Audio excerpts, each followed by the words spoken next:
পবিত্র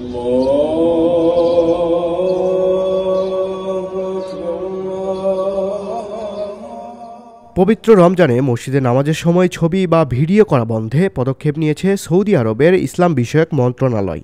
মন্ত্রণালয় জানিয়েছে, নামাজের সময় মুসল্লি ও ইমামের ছবি বা ভিডিও করার জন্য কেউ ক্যামেরা ব্যবহার করতে পারবে না। শুধু ছবি বা ভিডিও নয়, নামাজের সময় কোনো মিডিয়া লাইভ সম্প্রচারও করতে পারবে না।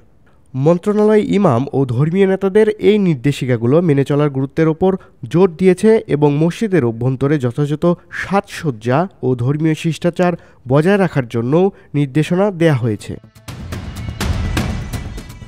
এই পদক্ষেপের লক্ষ্য হলো মসজিদের পবিত্রতা ও নামাজের পরিবেশ রক্ষা করা, যাতে কোনো ঝামেলা জামাতগুলোতে প্রভাব না ফেলে তা নিশ্চিত করা।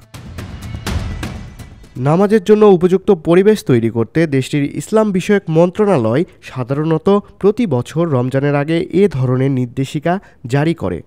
মক্কা ও মদিনার মসজিদের ধর্মীয় বিষয়ক প্রধান শেখ ডক্টর আব্দুর রহমান আস সুদাইস রমজান মাসে উচ্চমানের সেবা ও কর্মসূচি প্রদানের জন্য মন্ত্রণালয়ের প্রতিশ্রুতির ওপর জোর দেন। তিনি বলেন, মন্ত্রণালয় রোজার মাসে অপারেশনাল পরিকল্পনার ডিজিটালাইজেশন বাড়াবে, যাতে উমরাহ পালনকারী ও দুই মসজিদে ভ্রমণকারীরা ভালো সুফল ভোগ করতে পারেন। আন্তর্জাতিক ডেস্ক, দৈনিক করতোয়া।